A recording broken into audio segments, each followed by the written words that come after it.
The thick black smoke was visible from 3 miles away. Staff Sergeant Jake Morrison had just returned from his 3rd deployment in Afghanistan when he noticed the orange glow lighting up the evening sky.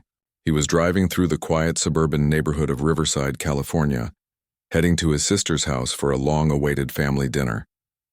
The familiar weight of his military training kicked in as he saw the emergency vehicles racing past him, sirens wailing. Jake pulled over to the side of the road and watched his fire trucks. Ambulances and police cars sped toward what appeared to be a massive house fire. His Marine instincts told him to follow, even though he was officially off duty and trying to enjoy his first week back home. Something deep inside him wouldn't let him drive away from people who might need help. As he got closer to the scene, the heat from the flames hit his face through the truck's windshield. The fire department had already arrived and was setting up their equipment. Yellow tape blocked off the area, and neighbors stood in small groups on the sidewalk, some crying, others just staring in shock at the destruction unfolding before them. Jake parked his truck and approached one of the firefighters who was unrolling a hose. "Anyone still inside?" he asked, his military training making him assess the situation immediately. The firefighter, whose name tag read Captain Rodriguez, looked up at Jake. "We got the family out, thank God. But the woman who lives there is crying about her dog and puppies, says they're trapped in the basement. We can't risk sending anyone in there right now. The structure is too unstable and the smoke is too thick." Jake looked at the 2-story colonial house that was now completely engulfed in flames. The roof had already started to cave in on one side, and the windows on the first floor had blown out from the heat. But something about the way the woman was crying, begging the firefighters to save her pets, made Jake's chest tighten. He had seen that same desperation in the eyes of civilians in war zones, people who had lost everything and were holding on to the last precious things in their lives. The woman, who appeared to be in her 40s with graying hair and soot-covered clothes, was being held back by 2 paramedics. "Please, you don't understand," she was saying through her tears. "Bella just had her babies 2 weeks ago. They're just tiny puppies. She won't leave them. She's probably trying to protect them down there." Jake walked over to where the woman was standing. "Ma'am, I'm Jake Morrison. I'm a Marine. Can you tell me exactly where in the basement your dog and her puppies are?" The woman looked up at him with red, swollen eyes. "In the back corner near the water heater. Bella made her bed there because it's warm and quiet. There are 6 little ones, and they can barely open their eyes yet. She's a golden retriever and she's the sweetest dog in the world. Please, someone has to help them." Captain Rodriguez walked over and put his hand on Jake's shoulder. "Son, I know you want to help, but this isn't like the military. We have procedures here. That basement is filling up with smoke and the floor above could collapse any minute. It's just too dangerous." Jake understood the captain's position, but he also understood something else. He had spent years in combat situations where split-second decisions meant the difference between life and death. He had crawled through burning buildings in Iraq to rescue wounded soldiers. He had pulled civilians from collapsed structures in earthquake zones during humanitarian missions. This wasn't different from those situations, except that this time, he wasn't being ordered to do it. "Captain, with all due respect, I've been in worse situations than this. I know the risks and I'm willing to take them. That dog and her babies don't have much time left." The fire chief, who had been listening to the conversation, walked over. "You military?" "Yes, sir." "Marine Corps. Just got back from Afghanistan last week."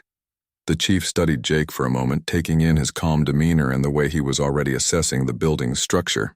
"What's your plan?" Jake pointed to a small basement window on the side of the house that wasn't completely consumed by flames yet. "That window there leads directly to the back corner of the basement. If I can get in through there, I can grab the dogs and get out the same way. Quick in, quick out. The smoke will be so thick you won't be able to see anything," Captain Rodriguez warned. "I've worked in worse conditions," Jake replied. "In Afghanistan, we had to navigate through buildings filled with smoke from IEDs. I know how to move by feel and how to conserve my breath." The woman grabbed Jake's arm. "You would really do that? For animals you don't even know?" Jake looked at her and then at the burning house. "Ma'am, where I come from, we don't leave anyone behind. That includes 4-legged family members."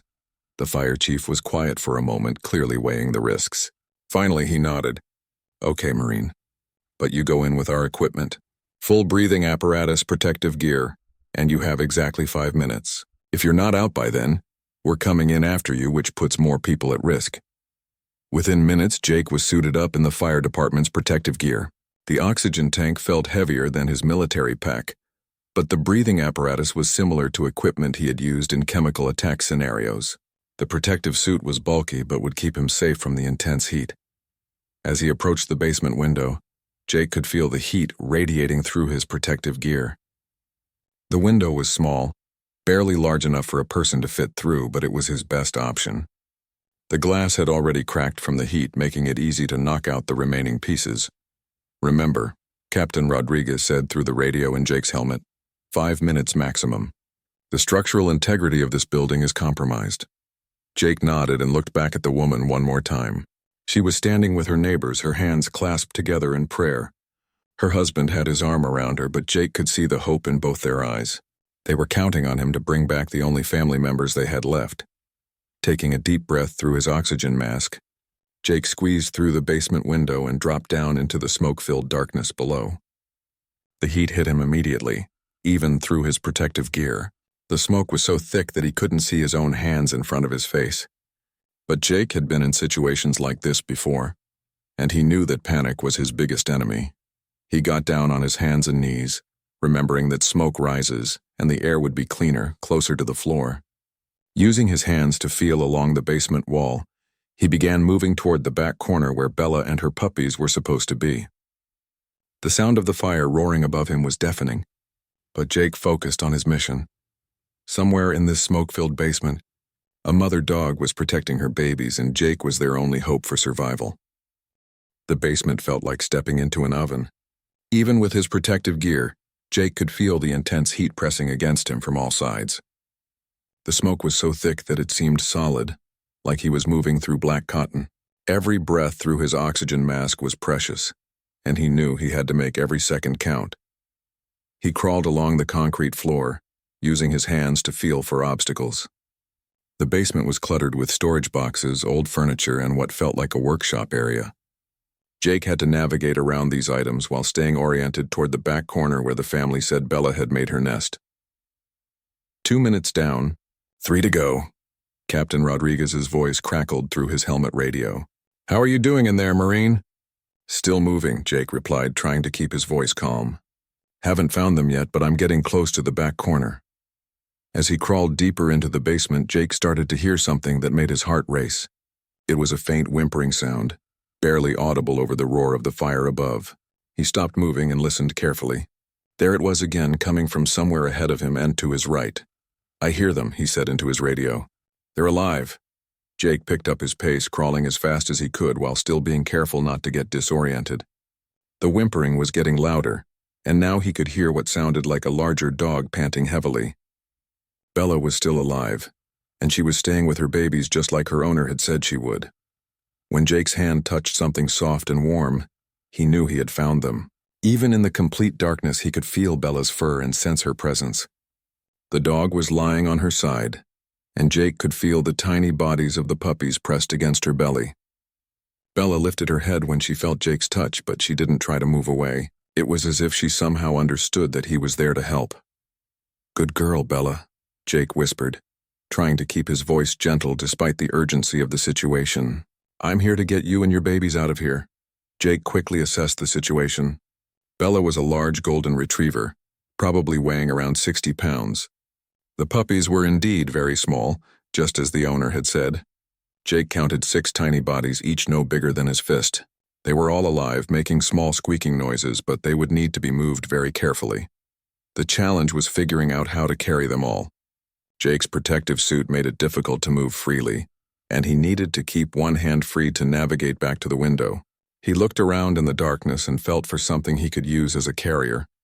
His hand touched what felt like a laundry basket. It was perfect. Jake quickly dumped out the contents and lined the bottom with what felt like an old towel he found nearby.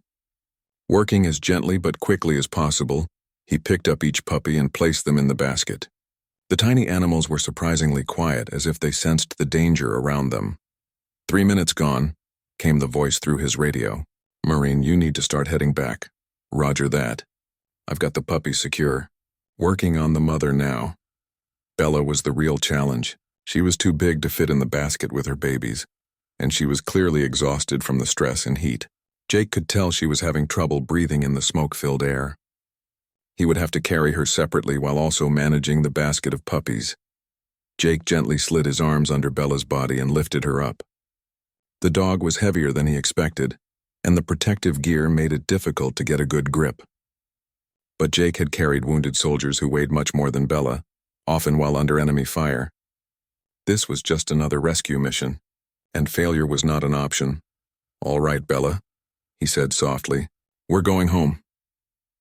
With the basket of puppies in one hand and Bella in his arms, Jake began the journey back to the window. The smoke seemed to be getting thicker, and he could hear the sound of the fire spreading above them. Pieces of burning debris were starting to fall through the ceiling, and Jake had to dodge several hot embers as he made his way across the basement floor. Bella seemed to understand what was happening. Instead of struggling, she stayed calm in Jake's arms, occasionally lifting her head to check on her puppies in the basket. Her maternal instincts were still strong, even in this terrifying situation. 4 minutes, came the radio warning. "Marine, where are you?" "Almost to the window," Jake replied, though he wasn't entirely sure that was true. The smoke was disorienting and everything looked the same in the darkness. He had to trust his sense of direction and the mental map he had created when he first entered the basement. Just when Jake was starting to worry that he might have gotten turned around, he saw a faint glimmer of light ahead. It was the basement window, and he could see the silhouettes of firefighters waiting outside. Relief flooded through him, but he wasn't safe yet. He still had to get himself and the dogs through that small window opening. "I can see the window," he reported. "I'm going to pass the animals out first." Jake reached the window and carefully lifted the basket of puppies up to the opening. 2 firefighters were waiting there, and they quickly took the basket from him. The puppies were immediately passed to a veterinarian who had arrived on the scene and was standing by with emergency equipment. Next came Bella. This was more challenging because of her size and weight. Jake had to lift her up to the window opening while standing on some boxes he had stacked up. The firefighters outside grabbed Bella gently and pulled her through to safety. "Time to go, Marine." Captain Rodriguez's voice was urgent now. "The ceiling is starting to collapse." Jake didn't need to be told twice. He could hear the groaning of structural supports above him, and hot debris was raining down more frequently. He grabbed the edge of the window opening and pulled himself up. The protective suit made it difficult to maneuver, but his military training had taught him how to move efficiently, even when weighed down by gear. As Jake squeezed through the window, he could feel the heat intensifying behind him. The moment his feet cleared the opening, there was a loud crash from inside the basement. A section of the ceiling had collapsed right where he had been standing just seconds before. The firefighters quickly pulled Jake away from the burning building and began helping him out of the protective gear. His hands were shaking slightly from the adrenaline, but he was more concerned about the animals than himself. "Where are they?" he asked as soon as he could remove his helmet. "Are Bella and the puppies okay?" Captain Rodriguez pointed to an area near one of the ambulances where the veterinarian was examining the animals. Bella was lying on a stretcher with an oxygen mask over her snout, and the 6 puppies were in a temperature-controlled container nearby. The vet looked up and gave Jake a thumbs up. "They're all alive," the vet called out. "Bella has some smoke inhalation and the puppies are a bit dehydrated, but I think they're all going to be fine." Jake felt his knees go weak with relief. The mission had been successful.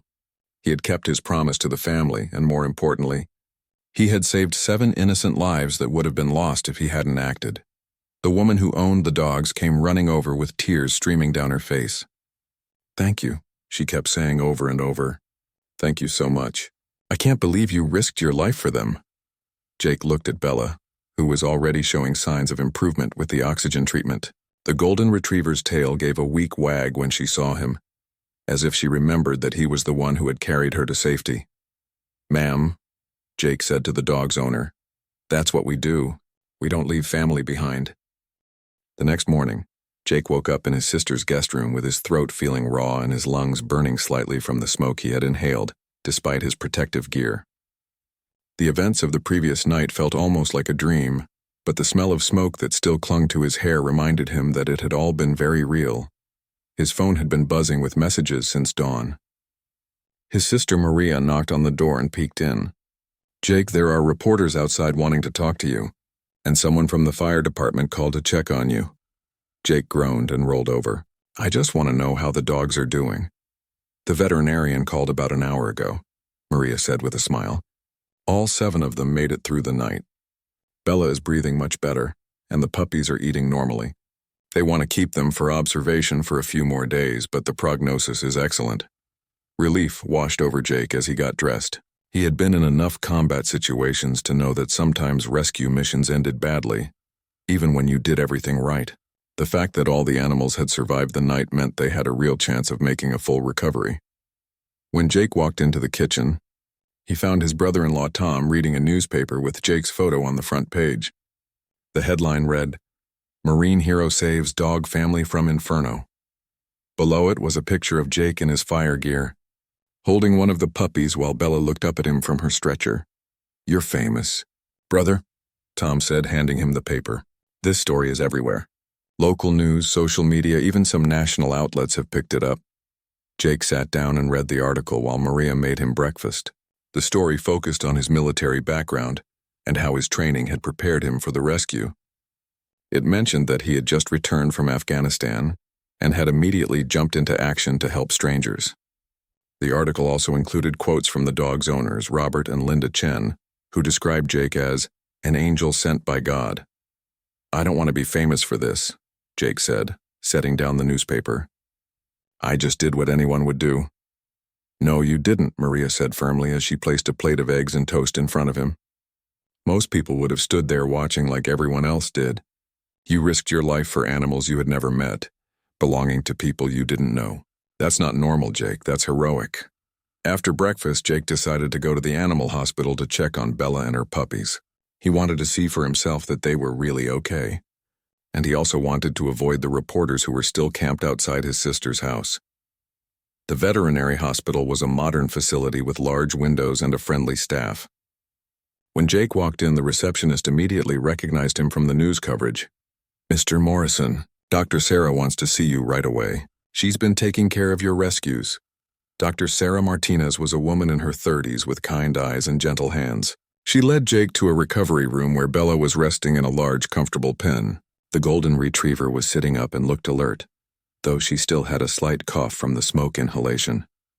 "She's doing remarkably well," Dr. Martinez explained. "Her lungs are clear and she's eating normally. The bond between her and her puppies is incredibly strong. She won't let them out of her sight." In a smaller enclosure next to Bella's pen, the 6 puppies were sleeping in a pile. They were tiny bundles of golden fur, their eyes still closed, completely dependent on their mother. Jake was amazed that such fragile little creatures had survived the ordeal. "Can I?" Jake asked, gesturing toward Bella's pen. "Of course. I think she'd like to see you." When Jake opened the pen door and knelt down, Bella immediately came over to him. Her tail wagged and she nuzzled his hand with her nose. It was as if she remembered exactly who he was and what he had done for her family. "Hey there, beautiful girl," Jake said softly, scratching behind her ears. "How are you feeling?" Bella responded by licking his hand and then walking over to where her puppies were sleeping. She looked back at Jake as if she wanted to show him that her babies were safe and healthy. The pride in her eyes was unmistakable. "Animals have incredible memories," Dr. Martinez said. "She knows you saved her and her puppies. Dogs never forget acts of kindness." While Jake was visiting with Bella, Robert and Linda Chen arrived at the hospital. They had been coming twice a day to check on their pets, and when they saw Jake, both of them started crying again. "We can never repay you for what you did," Linda said, hugging Jake tightly. "Bella isn't just our dog. She's been with us for 8 years. She's seen us through some of the hardest times in our lives." Robert shook Jake's hand firmly. "Our house is gone. Everything we owned was in that fire. But because of you, we still have our family. All of our family." Jake learned that the Chens had lost their home due to an electrical fire that started in their attic. They had managed to escape with nothing but the clothes on their backs. The fire had spread so quickly that they barely had time to get themselves out, let alone think about Bella and her newborn puppies in the basement. "We've been staying in a hotel," Linda explained. "The insurance company is helping us find a temporary rental, but most places don't allow pets, especially not a dog with 6 puppies." This gave Jake an idea. "What if I could help you with that?" Over the next few hours, Jake made several phone calls. His military connections included people who worked in real estate, property management, and veteran services. By the end of the day, he had found the Chens a pet-friendly furnished apartment that they could rent month to month while they rebuilt their lives. But Jake's help didn't stop there. When the local news station heard about his continued assistance to the Chen family, they decided to do a follow-up story. The reporter, Jennifer Walsh, met Jake at the veterinary hospital where he was visiting Bella and the puppies again. Staff Sergeant Morrison, the rescue was just the beginning of your help to this family. Can you tell us what motivated you to keep getting involved? Jake thought about the question while he watched Bella carefully cleaning one of her puppies. When you're in the military, you learn that the mission doesn't end when you complete the immediate objective. You have to make sure the people you're trying to help are actually safe and taken care of. The Chens lost everything in that fire. Saving Bella and her puppies wouldn't mean much if the family ended up having to give them away because they had no place to live. Jennifer was impressed by Jake's thoughtfulness. What's next for you? Are you planning to stay in the military? I'm actually transitioning out of active duty, Jake admitted. I've been thinking about what I want to do with my civilian life, and this whole experience has given me some ideas. The truth was, the rescue had awakened something in Jake that he hadn't expected. The feeling of saving those innocent animals and helping a family in crisis had been more fulfilling than anything he had experienced in years. It reminded him why he had joined the Marines in the first place, to help people and make a positive difference in the world. As the interview continued, Jake found himself opening up about his plans. I've been looking into programs that train rescue dogs for emergency situations. I think there might be a way to combine my military experience with animal rescue work. Maybe start a non-profit that helps military veterans get involved in animal rescue and emergency response. Dr. Martinez, who had been listening to the interview, approached Jake afterward. That's a wonderful idea. We always need skilled volunteers for animal emergency response. And there are a lot of veterans who struggle with the transition to civilian life. Working with animals can be incredibly therapeutic.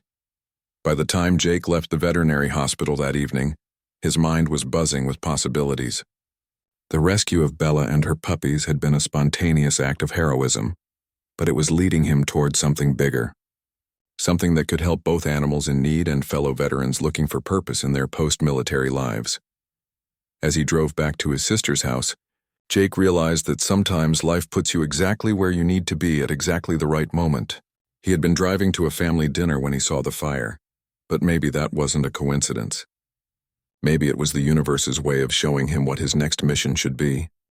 2 weeks later, Jake found himself sitting in a coffee shop with 3 other military veterans, all of whom had reached out to him after seeing the news coverage of the rescue. The story had spread far beyond the local area, and Jake had been receiving messages from veterans across the country who were interested in his idea of combining military skills with animal rescue work. Mark Rodriguez was a former Army medic who had served 2 tours in Iraq. He had been struggling with civilian life since his discharge 6 months earlier, and was looking for something meaningful to do with his training. I keep thinking about what you said in that interview, Mark said, stirring his coffee. About how the mission doesn't end with the immediate rescue. That really resonated with me. Sitting next to Mark was Diana Foster, a former Air Force logistics specialist who had been working with a local animal shelter as a volunteer. The shelter where I work sees so many emergency situations, she explained. House fires, natural disasters, animal hoarding cases. We're always understaffed and could really use people with emergency response training. The third veteran was Carlos Martinez, a former Navy corpsman who had medical training and experience with trauma cases. I've been working as a paramedic since I got out, but I've always loved animals. The idea of using my medical skills to help animals in crisis situations sounds perfect. Jake listened to each of them share their stories and realized that he wasn't the only veteran who felt called to this kind of work. There was something about emergency response and helping the helpless that appealed to people who had served in the military. It gave them a sense of purpose and mission that many struggled to find in civilian careers. I've been doing some research, Jake said, pulling out a folder full of papers. There are already some organizations that do animal disaster response, but most of them are understaffed and underfunded. What if we started something specifically designed to utilize military skills and training? Over the next 2 hours, the 4 veterans outlined a rough plan for what would eventually become Operation Guardian Angel, a non-profit organization focused on animal emergency response and rescue. They would recruit military veterans and provide them with specialized training in animal handling, emergency medical care for animals, and disaster response protocols. We need to start small, Diana suggested. Maybe partner with existing animal shelters and emergency services to provide volunteer support during crisis situations. Jake nodded. And we need proper training. I got lucky with Bella and her puppies, but not every situation will be that straightforward. We need to know how to handle different types of animals, how to provide emergency medical care, and how to work safely in dangerous conditions. As they talked, Jake's phone rang. It was Dr. Martinez from the veterinary hospital. Jake, I have some wonderful news. The Chens have decided they want to keep all 6 puppies in addition to Bella. They've found a house with a big yard to rent, and they want to raise the whole family together. This news was both heartwarming and surprising. Most people who find themselves with 6 unexpected puppies try to find homes for them as quickly as possible. But the Chens felt that after everything they had all been through together, separating the family would be wrong. There's something else, Dr. Martinez continued. The puppies are old enough now to start receiving visitors. The Chens have been getting requests from people who want to meet them, including some families interested in adoption. But they've asked specifically if you would like to have first choice if you want one of the puppies. Jake was touched by the offer, but he wasn't sure he was ready for the responsibility of a pet. His living situation was still uncertain, and he was just beginning to plan his transition out of the military. Can I think about it and get back to you? After ending the call, Jake told the other veterans about the Chen family's decision to keep all the puppies and their offer to let him adopt one. Mark laughed and said, "Sounds like you might be getting your first recruit for the animal rescue team." That afternoon, Jake went to visit Bella and her puppies, who were now 3 weeks old and much more active. Their eyes were open, and they were starting to explore their surroundings with typical puppy curiosity.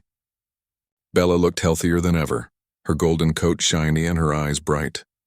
She greeted Jake with her usual enthusiasm, tail wagging and tongue ready to give kisses. The puppies were still small but had distinct personalities already emerging. There was one little female who seemed bolder than the others, always the first to investigate new sounds or smells. When Jake sat down on the floor of their play area, she immediately waddled over to him and began chewing on his shoelaces. "That's Lucy," Linda Chen said, laughing as she watched the puppy's antics. "She's been the adventurous one from the beginning. She was the first to open her eyes, the first to start walking, and the first to figure out how to climb out of the puppy box." Jake picked up Lucy and held her in his palm. She was incredibly small, probably weighing less than 2 pounds, but she looked up at him with bright, intelligent eyes. There was something about her fearless attitude that reminded him of himself when he was younger, always ready to take on new challenges. "She likes you," Robert Chen observed.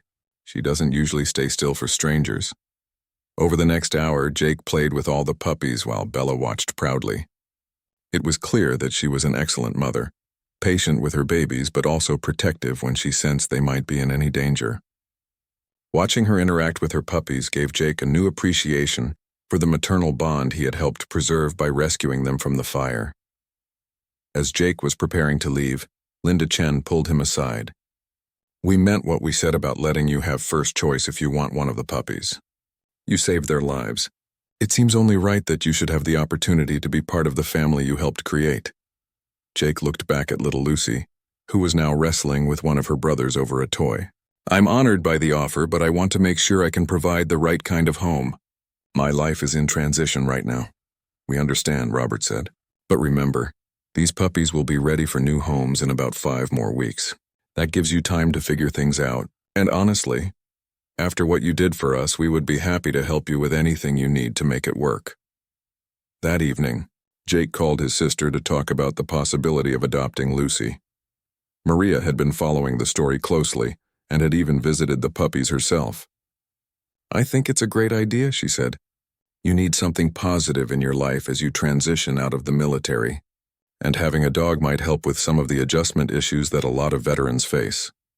Jake knew she was referring to the fact that many veterans struggled with depression, anxiety, and PTSD after leaving military service. While Jake hadn't experienced severe symptoms, he did sometimes feel restless and uncertain about his future. The idea of having a companion who had literally been through fire with him was appealing, Over the next few days, Jake found himself thinking more and more about Lucy and about the animal rescue organization he was planning with his fellow veterans. He started researching dog training techniques, animal emergency medicine, and disaster response protocols. The more he learned, the more excited he became about the possibilities. Jake also began reaching out to other organizations to learn from their experiences.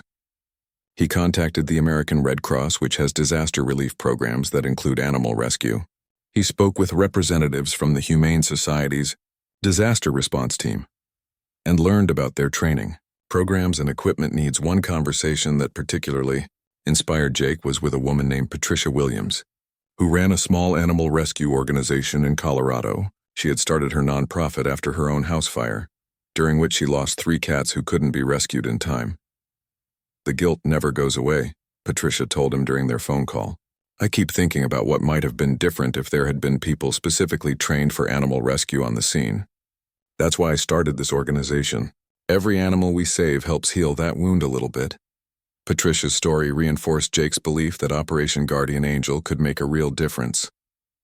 There were countless animals who died in disasters every year, not because rescue was impossible, but because there weren't enough people with the right training and equipment to attempt it safely. By the end of his 3rd week of planning, Jake had made 2 important decisions. First, he was going to move forward with Operation Guardian Angel and begin the process of establishing it as a legitimate nonprofit organization. Second, he was going to adopt Lucy and train her to be part of the team. "Every good operation needs a mascot," he told Maria when he shared his decision, "and Lucy has already proven she's a survivor." 6 months later, Jake stood in the parking lot of the Riverside Community Center, watching as his small but growing team of volunteer rescuers loaded equipment into their newly purchased response van. Operation Guardian Angel had officially become a registered nonprofit organization, and today would be their first real test as a coordinated unit. A wildfire had broken out in the nearby mountains, forcing the evacuation of several rural communities. The local emergency management office had contacted Jake's organization to help with animal rescues in areas too dangerous for regular animal control officers to access. It was exactly the kind of situation that Operation Guardian Angel had been created to handle. Lucy, now 6 months old and almost fully grown, sat obediently in the passenger seat of Jake's truck, wearing a small rescue vest that identified her as part of the team. She had proven to be incredibly intelligent and had already mastered basic search and rescue commands. Jake had spent countless hours training her, and she had become not just his companion, but his partner. "Remember, everyone," Jake addressed his team of 8 volunteers. "This is a real emergency situation, not a training exercise. We follow protocol exactly. We communicate constantly, and nobody takes unnecessary risks. Our job is to save animals, not create more casualties." Mark Rodriguez, who had become Jake's second-in-command, nodded as he checked his medical supplies.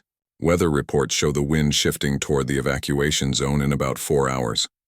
That gives us a narrow window to get in and out safely." Diana Foster was coordinating with the incident commander through her radio.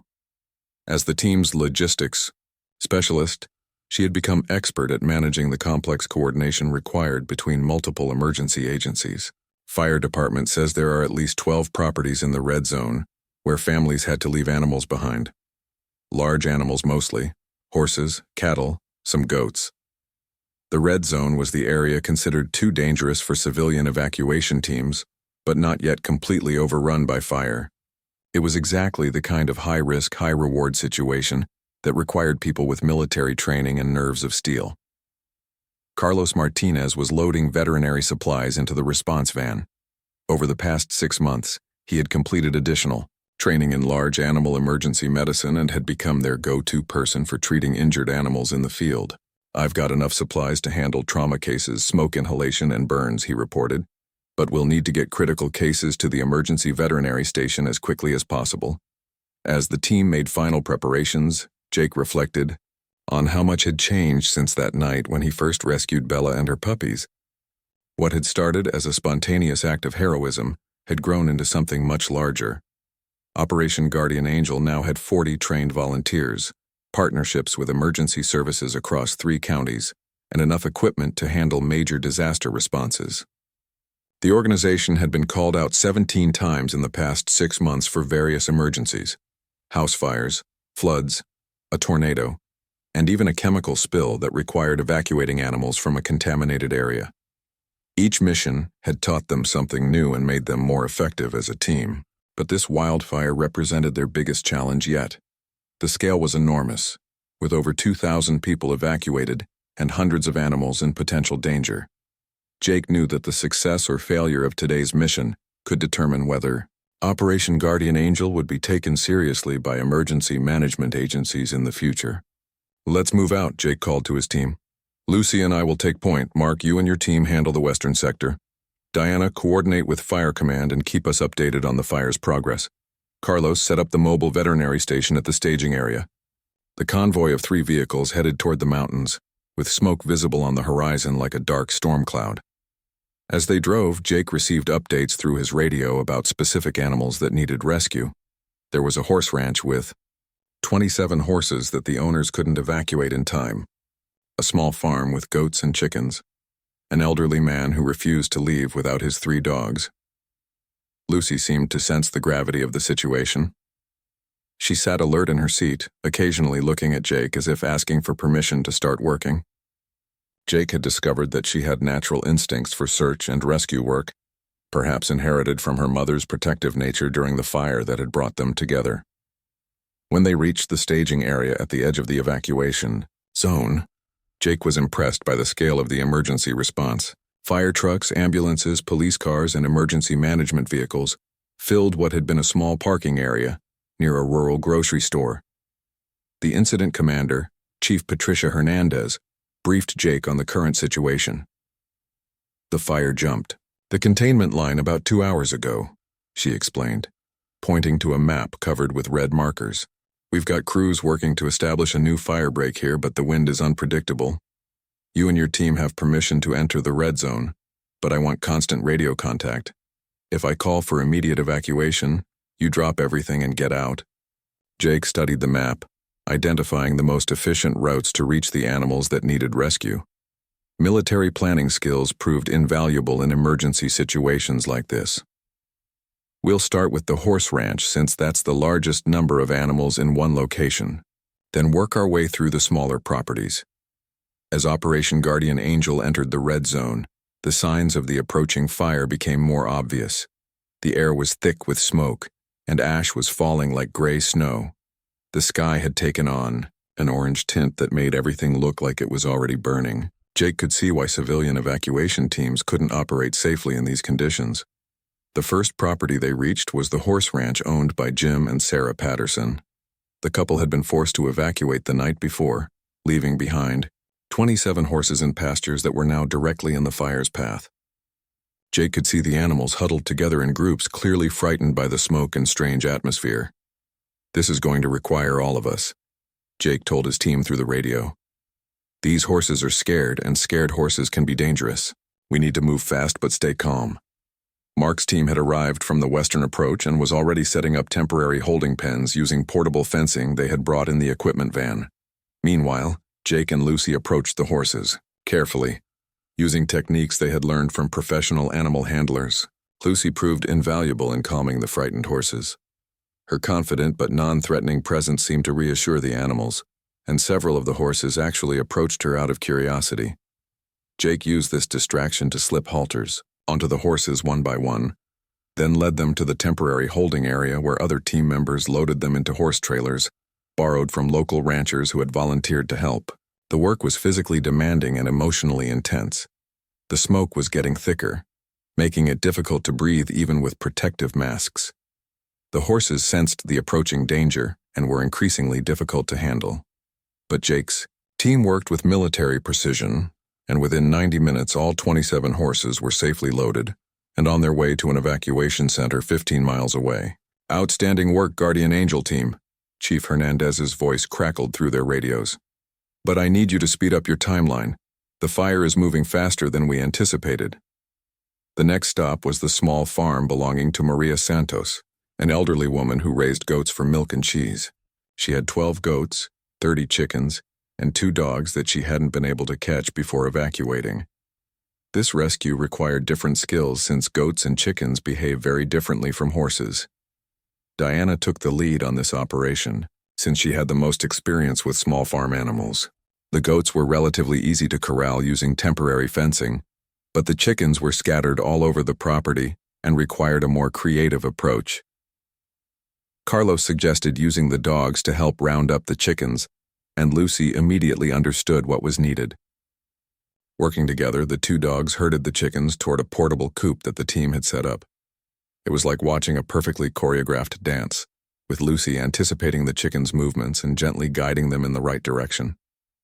As the team worked to load the animals into transport vehicles, Jake noticed that the wind was picking up and the smoke was getting much thicker. Pieces of ash were getting larger, and he could see orange flames visible on the ridge above them. "Guardian Angel, this is command." Chief Hernandez's voice was urgent now. "You need to wrap up and get out of there. The fire has jumped another containment line and is moving toward your location." Jake made the decision that every military leader dreads. "We've got to leave the chickens," he told his team. "Load up what we have and move out now." But as they were preparing to leave, Lucy suddenly ran toward the barn and started barking. Jake's heart sank, thinking that his dog was refusing to obey a direct command in a life-threatening situation. But then he realized that Lucy had detected something the humans had missed. Following Lucy's lead, Jake discovered 3 more dogs hiding in the barn, too frightened to come out.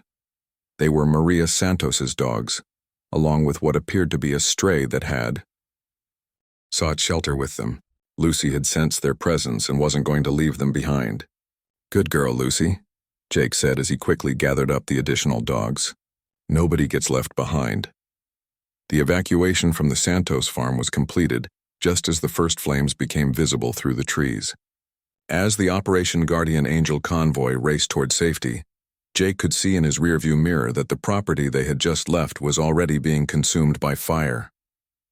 In total, the team had rescued 52 animals in less than 4 hours. More importantly, they had proven that their training, equipment, and coordination could handle large-scale emergency situations.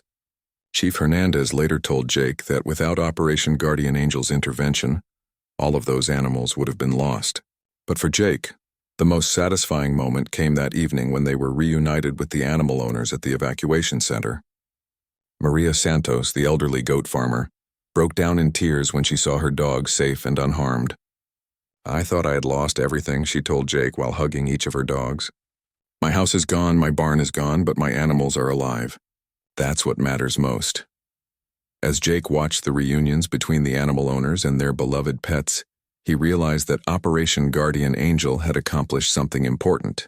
They had proven that with proper training, equipment, and coordination, it was possible to save animal lives even in the most dangerous emergency situations. Lucy, exhausted from the day's work but clearly proud of her performance, curled up next to Jake as he filled out the after-action reports. She had gone from being a helpless puppy rescued from a basement fire to becoming a trained emergency responder who had saved other animals' lives. It was a perfect example of how trauma and crisis could be transformed into purpose and service. 1 year after the wildfire rescue, Jake found himself standing before a packed auditorium at the National Emergency Response Conference in Washington, D.C. He was there to present Operation Guardian Angel's work to emergency management professionals from across the country. What had started as a local volunteer organization was now being studied as a model for animal disaster response nationwide. Lucy, now a certified therapy and rescue dog, sat calmly beside the podium wearing her official service vest. She had become the face of Operation Guardian Angel, appearing in training videos and public education materials. Her story, from rescued puppy to rescue dog, had captured the imagination of people around the world. "Ladies and gentlemen," Jake began his presentation, 18 months ago I was a Marine coming home from deployment with no clear plan for my civilian life. Today, Operation Guardian Angel has responded to over 200 emergency calls, rescued more than 3,000 animals, and trained nearly 200 volunteer responders across 6 states. The statistics were impressive, but Jake knew that the real impact of their work couldn't be measured in numbers alone. It was measured in moments like the one he was about to share with the audience. Last month, we responded to a devastating tornado that hit a rural community in Kansas. Among the animals we rescued was a cat named Whiskers who had been trapped under the debris of a collapsed house for 3 days. The cat's owner was a 7-year-old girl named Emma, who'd been asking every rescue worker she met if anyone had found her cat. Jake clicked to the next slide, showing a photo of Emma holding Whiskers, both of them covered in dust but reunited and safe. When we pulled Whiskers out of that debris pile, Emma's reaction reminded me why we do this work. She looked at me and said, "Thank you for not giving up on him." That's what this is all about, not giving up.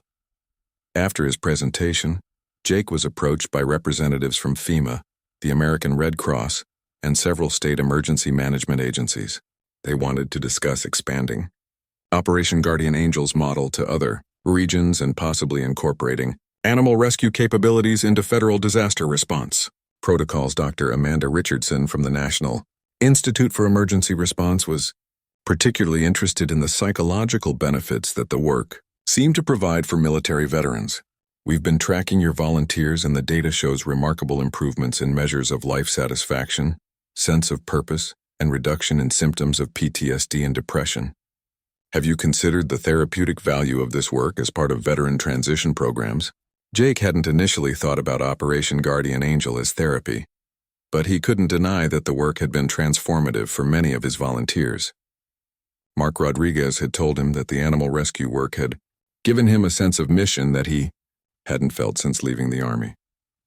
Diana Foster had said that coordinating rescue operations used her military logistics skills in a way that felt meaningful and important. That evening, Jake attended a reception where he was introduced to other innovators in emergency response. But the conversation that meant the most to him came from an unexpected source. Robert and Linda Chen had flown to Washington specifically to attend Jake's presentation. "We wanted to be here to support you," Linda explained as she greeted Jake in the hotel lobby. "But we also wanted to update you on Bella and her family." The Chen family had rebuilt their lives in remarkable ways since the fire. They had used their insurance settlement to buy a larger property outside the city, where they now ran a small boarding facility for pets whose owners were traveling or dealing with emergencies.